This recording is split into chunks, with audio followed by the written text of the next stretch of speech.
राम गीता। राम गीता अद्भुत रामायण के अंतर्गत भी प्राप्त होती है। वहां इसका विस्तार अध्याय 11 से अध्याय 14 तक है। सीता हरण के पश्चात ऋष्यमुख पर्वत पर विराजमान भगवान श्री राम हनुमान जी के द्वारा जिज्ञासा करने पर अपने तात्विक स्वरूप का जो उन्हें उपदेश देते हैं वही राम गीता के नाम से विख्यात है। इसी के साथ ही इसमें सांख्य, योग एवं वेदांत तत्व का प्रतिपादन करने के बाद भक्ति योग का विवेचन किया गया है। अंतिम अध्याय में भगवान ने अपनी विभूतियों का प्रभावी वर्णन किया है। पहला अध्याय भगवान श्री राम द्वारा हनुमान जी को सांख्य योग का उपदेश। पुरुषोत्तम श्री राम ने अपने भक्त हनुमान से कहा, हे वत्स हनुमान, तुम मेरे भक्त हो, अतः जो तुमने पूछा है उसे मैं बता रहा हूं। मेरी बात ध्यानपूर्वक सुनो। यह सनातन विज्ञान अपने में गोपनीय और यत्र तत्र कहने योग्य नहीं है। इस विज्ञान को देवता और प्रयत्नशील द्विज साधक भी नहीं जानते। इसी ज्ञान का आश्रय लेकर श्रेष्ठ ब्राह्मण ब्रह्म स्वरूप हो गए। वे पुरातन ब्रह्मज्ञानी संसार को सत्य नहीं देखते। यह ज्ञान गुह्य से भी परम गुह्य है और प्रयत्न पूर्वक गोपनीय है। इस विज्ञान वेत्ता के वंश में जन्म लेने वाले भी भक्तिमान ब्रह्मवादी होते हैं। आत्मा केवल स्वच्छ, शांत, सूक्ष्म और सनातन है।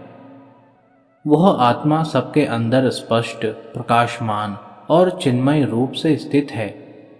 वही अंतर्यामी पुरुष है, वही प्राण है और वही परमेश्वर है। वह कालाग्नि है, वही अव्यक्त है और श्रुति शब्द प्रमाण से उसका ज्ञान कराती है। संसार की उत्पत्ति और लय उसी में होता है। वह सर्वप्रथम मायावी अपनी माया से अनेक रूप शरीर धारण करता है।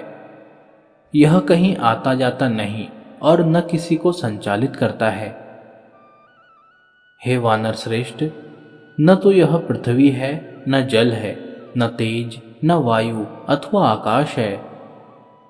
निश्चय ही न यह प्राण है, न मन है और न शब्द, स्पर्श, रूप, रस, गंध है। यह न अहंकार है, न वाणी, हाथ, पैर, पायु, उपस्थ आदि कर्म इंद्रिय रूप है। यह न करता है, न भोगता है, न यह प्रकृति पुरुष ही है। यह न माया है, न प्राण है। यह यथार्थ में शुद्ध चैतन्य मात्र है। जैसे प्रकाश और अंधकार का परस्पर संबंध संभव नहीं होता, उसी प्रकार परमात्मा और सांसारिक प्रपंच का भी परस्पर संबंध संभव नहीं है। जैसे संसार में वृक्ष और उसकी छाया ये दो भिन्न पदार्थ हैं, उसी प्रकार परमात्मा और प्रपंच परस्पर सर्वथा भिन्न हैं। यदि आत्मा स्वभावतः मलिन, अस्वस्थ और विकारवान हो तो उसकी मुक्ति सैकड़ों जन्मों में भी संभव नहीं होगी।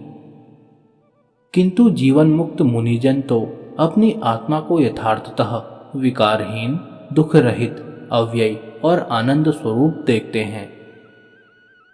मैं करता हूँ, सुखी दुखी हूँ, दुबला मोटा हूँ, इस प्रकार का जो भाव बनता है उसे अहंकार के संबंध से लोग आत्मा पर आरोपित कर लेते हैं।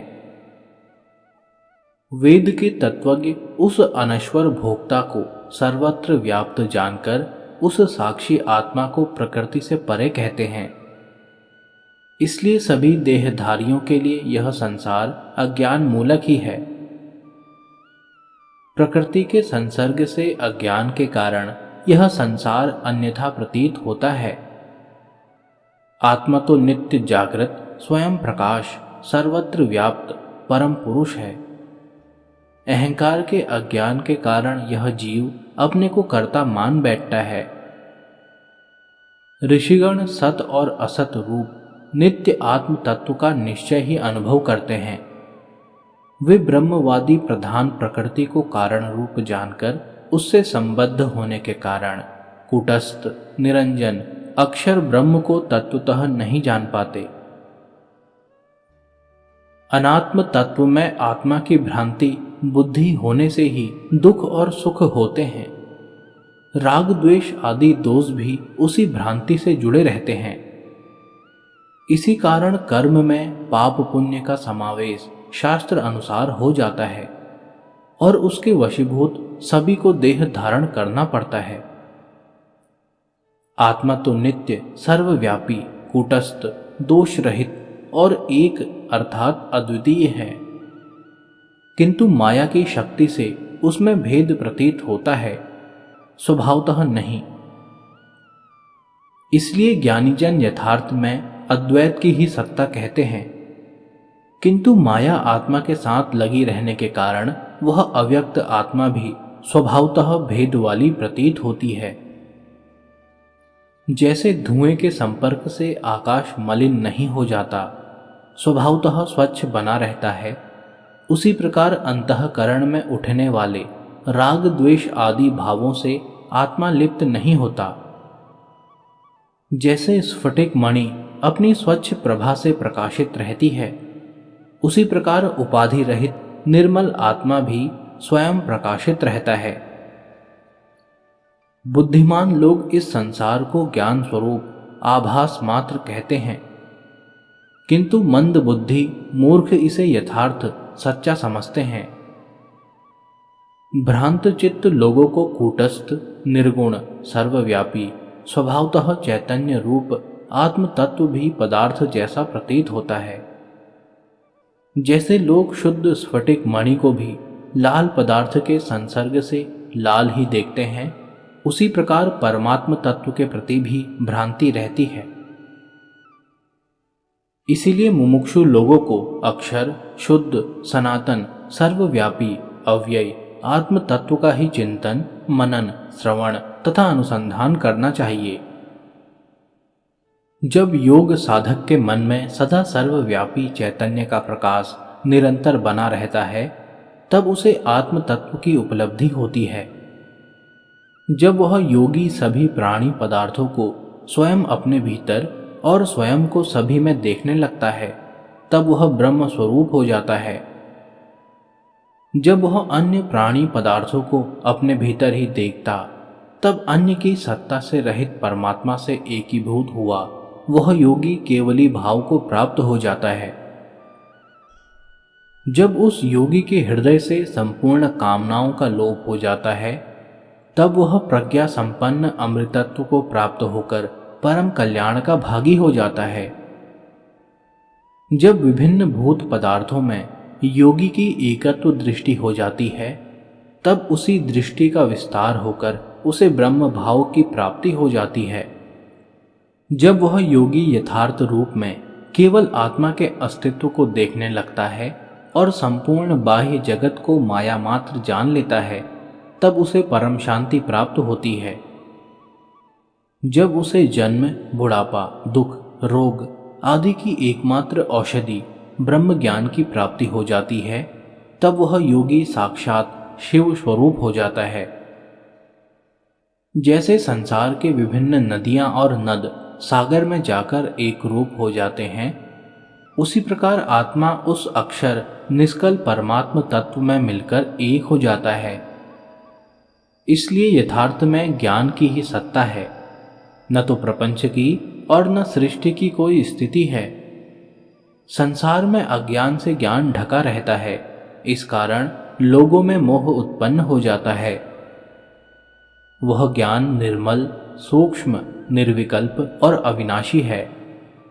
शेष सभी दृश्यमान प्रपंच अज्ञान मात्र हैं। मूल सत्ता ज्ञान की ही है, ऐसा मेरा मत है। मैंने यह उत्तम सांख्य रूप परम ज्ञान तुम्हें बताया है। यह समस्त वेदांत का सार है और इसमें एक निष्ठ चित्त वृत्ति होना ही योग है। योग से ज्ञान की प्राप्ति होती है और ज्ञान से योग परिपुष्ट होता है। योग और ज्ञान से युक्त साधक के लिए कुछ भी अप्राप्त नहीं रहता। जिस परम पद को योगी जन प्राप्त करते हैं, ज्ञानी भी वही प्राप्त करते हैं। जो योग और सांख्य को एक रूप देखते हैं, वे ही तत्वज्ञानी हैं। श्री राम जी बोले, हे वत्स, अन्य दिखावटी योगीजन तो धन संपत्ति में आसक्त चित्त वाले होते हैं और वे उसी में नष्ट हो जाते हैं। श्रुति का कथन है कि आत्मा की एकता का बोध ही वास्तव में प्राप्य परम पद है। ज्ञान योग से युक्त साधक देहांत होने पर उस सर्वव्यापी, दिव्य, महान, अचल परमेश्वरीय पद को प्राप्त करते हैं। मैं अव्यक्त आत्मा हूं, मैं मायापति परमेश्वर हूं, मैं सर्वव्यापी और सबकी आत्मा हूं, ऐसा सभी शास्त्रों में कहा गया है। मैं ही संपूर्ण कामनाओं, रसों और गंध आदि विषयों का परम आधार, अजर अमर, अंतर्यामी, सनातन और सर्वत्र हाथ पैरों से स्थित आत्मस्वरूप हूं। बिना हाथ पैरों वाला होकर भी मैं शीघ्रगामी हूं और सब कुछ ग्रहण करता हूं, सबके हृदय में रहता हूं। मैं बिना आंखों के देख सकता हूं और बिना कान के सुन सकता हूं। मैं यह सब कुछ जानता हूं, पर मुझे कोई नहीं जानता। तत्वदर्शी मुझे एकमात्र महान पुरुष सत्ता कहते हैं। मेरे निर्गुण, निर्मल स्वरूप और उत्तम ऐश्वर्य को देवता भी नहीं जान पाते, क्योंकि वे मेरी माया से मोहित रहते हैं।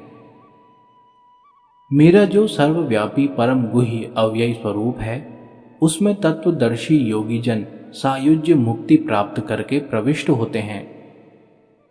जिन्हें यह विश्वव्यापी माया नहीं छूती, वे योगीजन परम पवित्र निर्वाण पद को मेरे साथ प्राप्त करते हैं। उनका 100 करोड़ कल्पों में भी पुनर्जन्म नहीं होता।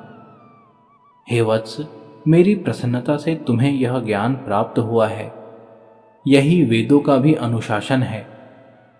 हे हनुमान, सांख्य योग का आश्रयभूत यह विज्ञान जो मैंने कहा है, उसे कभी अपुत्र, अशिष्य और अयोगी, कुपात्र को नहीं बताना चाहिए।